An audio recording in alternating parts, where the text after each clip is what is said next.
today we've got Alexandra Bond with us from Speaking Ambition. So Alex, can you explain a little bit about yourself and what you do? Yeah, sure. So it's interesting, isn't it? Because so my official title is that I'm a communication and impact coach, and I work in financial services and with financial services. My overall job is to really help people feel comfortable, confident, and visible when they are really being effective as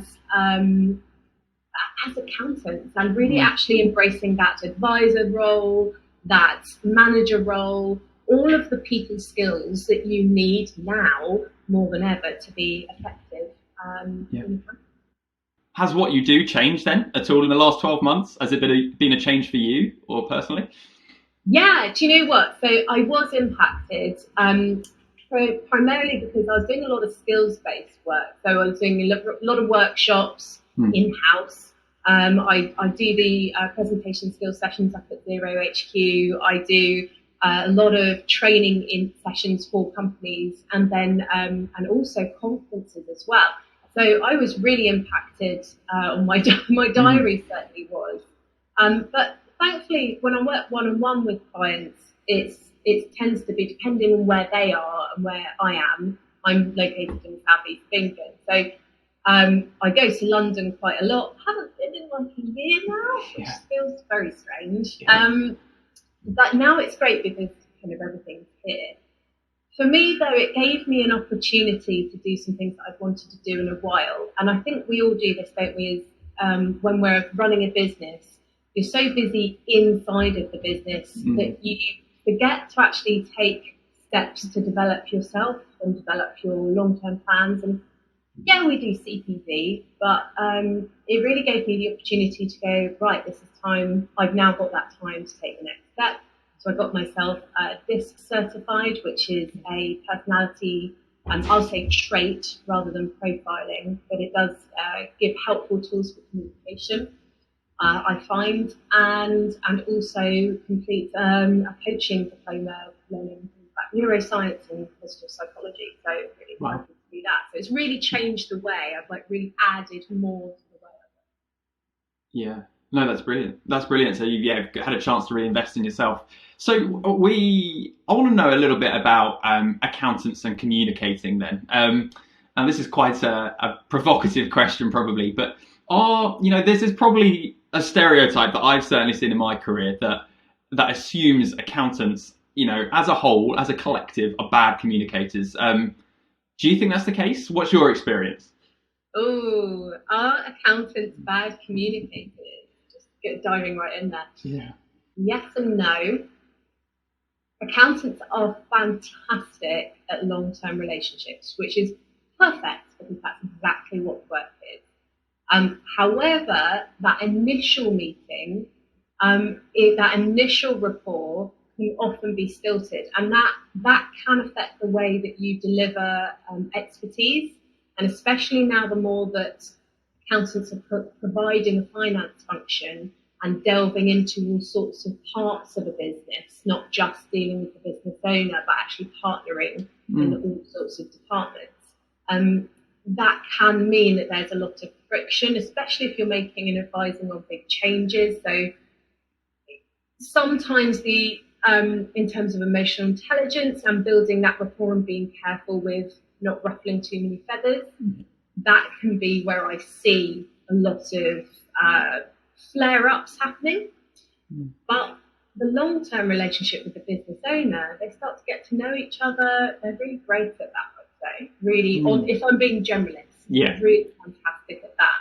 But sometimes it's the more tricky elements where you're having to really be really careful about how you're managing, but trying to be effective at the same time. That takes a lot of work and a lot of skill, and it can be very overwhelming as well, teaching someone about finance when they're not financially minded. So that's another area.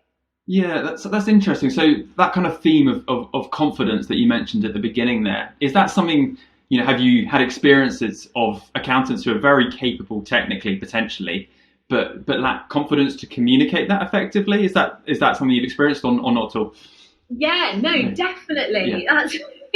So And that's the thing. Public speaking. If we talked about public speaking, it's not just about marketing your business. And these days, we're having to be so much more visible. We're having to be on camera. We're having to have these conversations over video, which is really, it can be quite daunting to put yourself out there. Or we're getting things where it's just a bit uncomfortable because either the camera's not set up right, or we're not pulling the screen or giving eye contact or anything like that. And that can be very unnerving for some people. Or I know one place where they just always keep their cameras off, which can be quite relaxing at times, but then it's really hard to not read that body language or facial expressions or see what's going on for other people in the room. So that can be something. But confidence, because everyone usually, past a certain point, they joined accountancy, they're great at the numbers, really great at doing all of that back office stuff, and that's their comfort zone, that's their superpower. Yeah. And then kind of we're asking because of the way the digital landscape has changed. So there are so many reports on actually how this has changed the role in accountancy. So I think it's thrown a few people for a loop. It's definitely something. I had one client who was saying, "This is why I went into accountancy. This is like I love dealing with numbers, and I'm quite introverted and I really want to deal with people, and now I'm having to deal with people." No. Yeah, you can't escape people, unfortunately, in any realm of business, really, can you?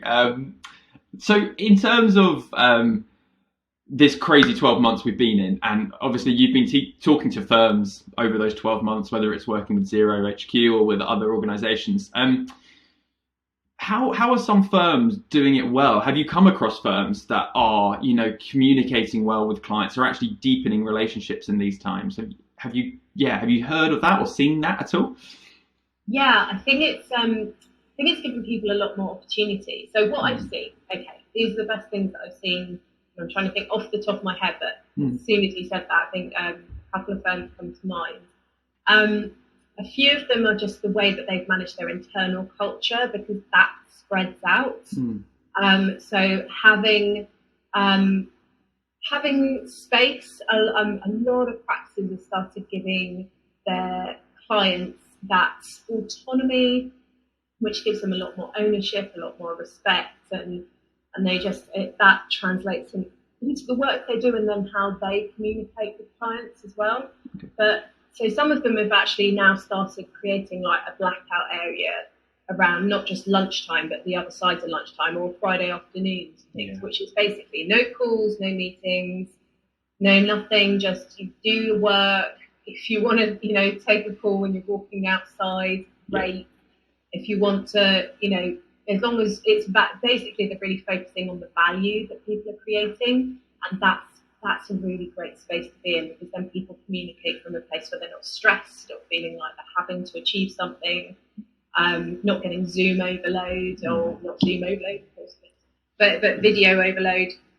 And it's one of those things that really helps people, and it's great to have an organised space like this. Like we've got an agenda right now, and that's so key to having that expectation level. So just setting expectations is a really great thing. Giving people freedom within that expectations is a great way that people have been communicating. Another one is actually getting to the client more, but giving availability to the client. So having regular sessions booked in, where they just catch up, even just so they're going, hey, how you doing? What's the objective at the moment? Going through KPIs, and rather than having to schedule actually quite a time-heavy meeting where you're having to travel and go to someone's offices. That is wonderful, and I think we all kind of miss that to an extent.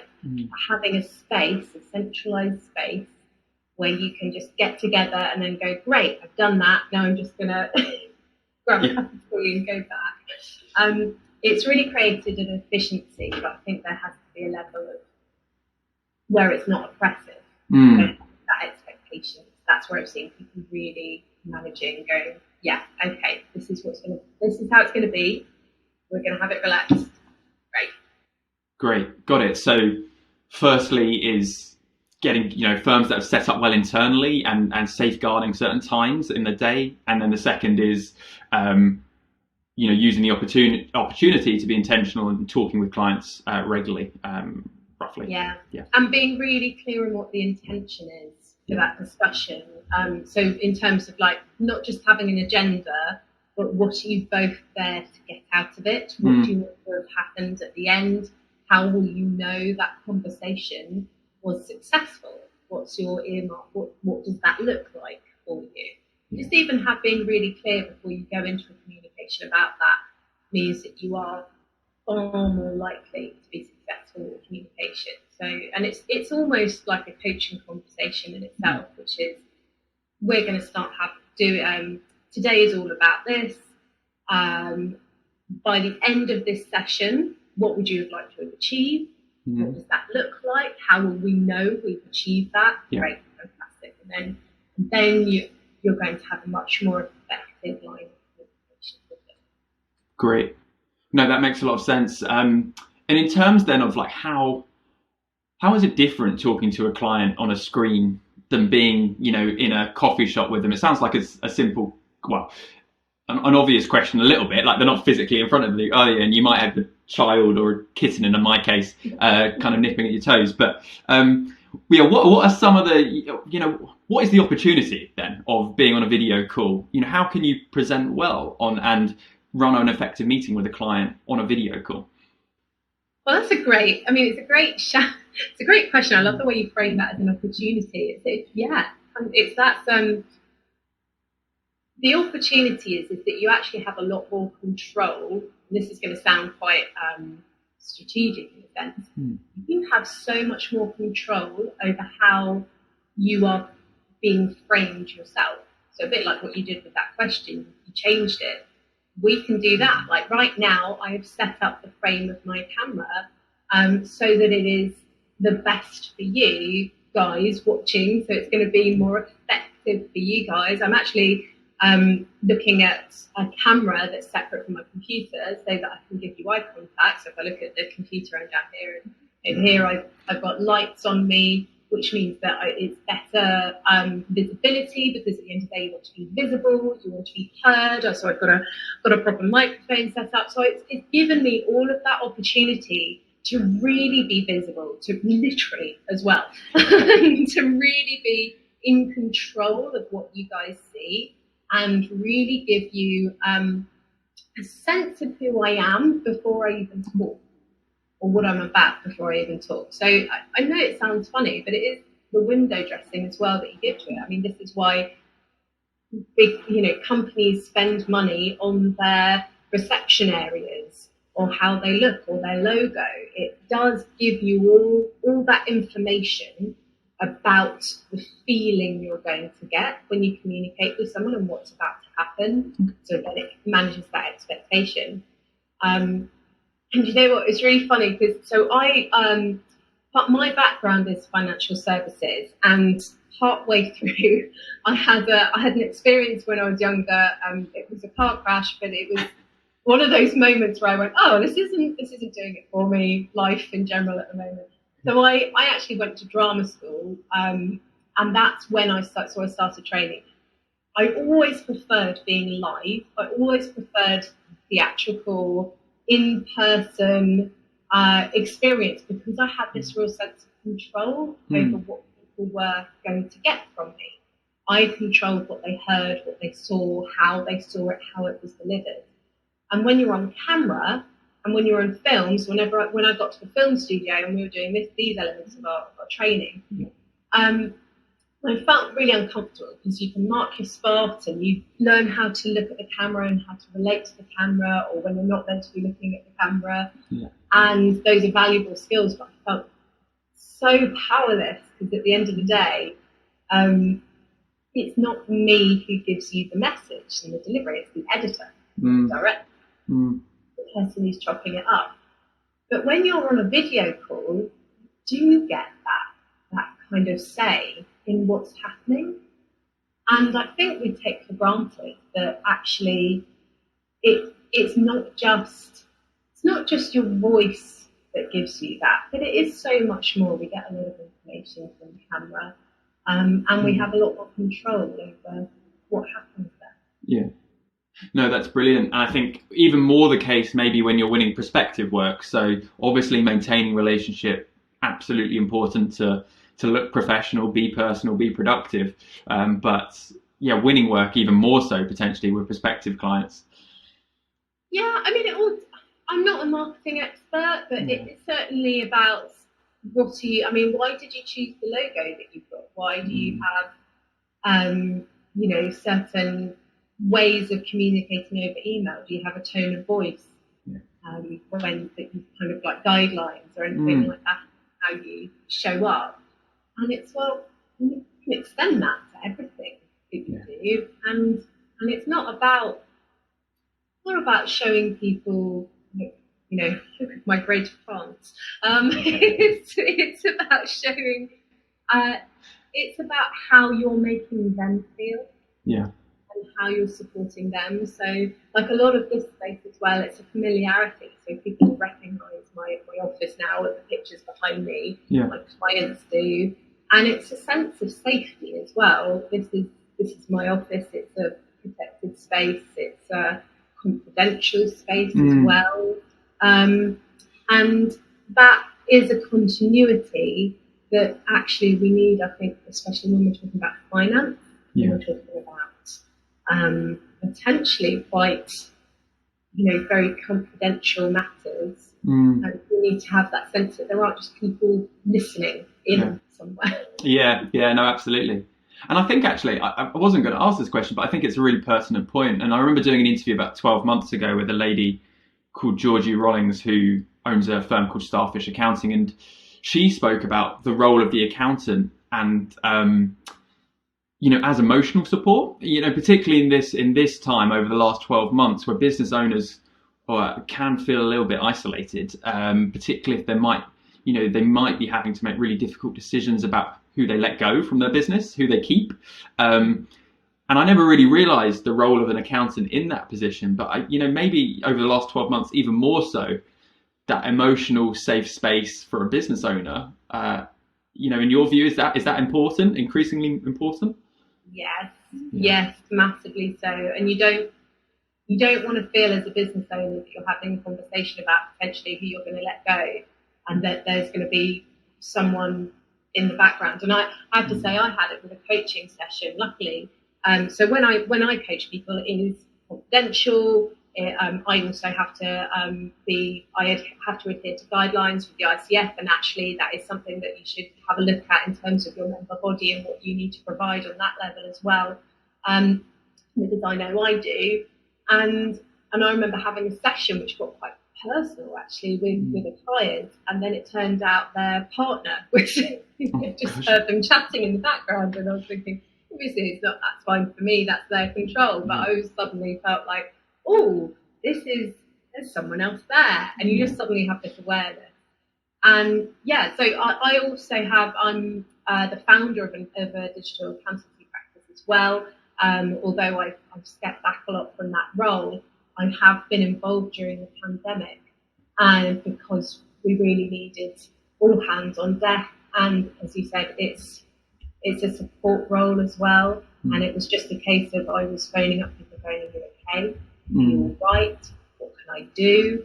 But in the first lockdown, I admit, I was having to do that sometimes in my garden just to get away. Like my husband was in there, a kid was in there, and I'd have to go down to the bottom of the garden, make sure I had no neighbours listening over the edges and things like that, and go in the shed almost to make sure that they felt like they had my attention and that space, because you're right, you're having conversations where you could be talking about the future of the staff or the team, and you certainly don't want them to hear. You need to check that it's all right to have that conversation. And not only that, it's really important when you're having those supported conversations that not only are they professional, but you have an environment where they feel that they can let you know what's really going on with them. Mm. Because now, and I think, to be honest with you, now has been tough, but like, again, we kind of had this mode where it was like, right, go, action, we're immediately responding to the threat right now. But whereas that drags on, and whenever, I know it keeps getting extended, but whenever furlough ends, there are going to have to be some really, really tough choices. And when the repayments for things like CBILS and bounce back loans come back in, there are also going to have to be some really delicate conversations coming in about difficult choices and difficult decisions.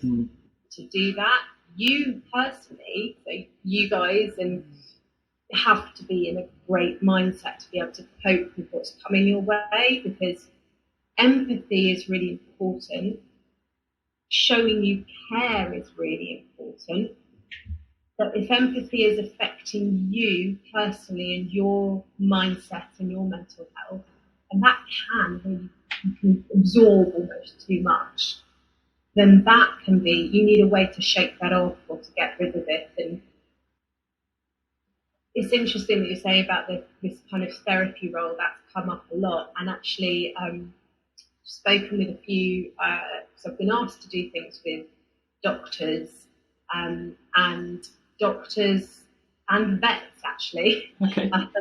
They all have to go through a certain amount of training with dealing with people and being kind of removed. So being empathetic to a point, being very caring to a point, but also maintaining that professional standard because it protects you. If you think of some of the things that doctors and vets have to deal with, if you were at 100%, like 10 out of 10 dealing with empathy there, you are going to be so drained and affected. You have to have, it's a presence, basically. Yeah. But same with coaching, we have a presence that you have to bring, but it's also you have to have something that you do after the call that helps you shake it off so that you're protecting yourself and your professional standards. And I think accountants really need to start doing that as well, and thinking about that as well. That's really interesting. Yeah, I think that's a great lens to look through it. Not only protecting clients, but also protecting accountants, either yourself or your staff. Absolutely vital. Okay, well, I think we're coming to the end. But in terms of kind of final top tips for, accounting firms have been doing remote for a while now. But any kind of passing wisdom for firms that have been thrown into this digital landscape that they never signed up for, how can they can continue to offer exceptional client service? How, what are some of the, whether it's being intentional with talking to clients or something else, what's the kind of top tip that you've picked up? If you've been thrown into a digital landscape and you're thinking, what do we do now? First of all, how are you appealing to your clients now? How available are you to your clients now? Because it's very hard. It's good to be scheduled ahead of time. So first of all, be really clear on your expectations. Expectations are just, if you sort that one step out about what you want, what your clients want, how everything's going to work, then you've solved a whole load of problems when it comes to communication. I would really recommend stocking up on video when it comes to basic, like your FAQs. Start making videos, even just if it's using some just short little bits. So when you're having a conversation like now, and live, wonderful conversation, you go, right, I've got some, we can teach you that, that's fine. We've got a live video library here, and every time you make it, you can record it, whether you're going into a demo version of the software you're using, whether it's just a quick overview of the financials or the P&L, or they're just trying to understand fundamental of their business numbers or their operations. Then you've got a resource, and it's been done. It doesn't have to be perfect. It just needs to be real and authentic. And then you've got it there. And then you're going to make the most of the live conversation that you're having now, because they can do it in their own time. That's brilliant. Yeah, I completely agree with that. if you've not heard of Loom, Loom's a great tool to produce short videos at low cost. You can even, if you're using Connect 4, you can put them straight in your pod and embed them in a pod. So yeah, video, great last passing tip. Perfect. Well, thanks, Alex. I found that really interesting, and some of the things I took away from that is kind of make sure you're looking after your own well-being as well as your clients. And accountants aren't bad communicators in general. They just have to get across, increasing confidence and get across technical concepts in regular speak, I suppose. Well, thanks, Alex, and have a good day. Hopefully you enjoyed that short interview. My name is Andrew Jordan. I am the CEO at Connect 4. Please do book a demo. Click on book a demo and we will love to talk you through our platform and to show it in action. And yeah, great to have you with us.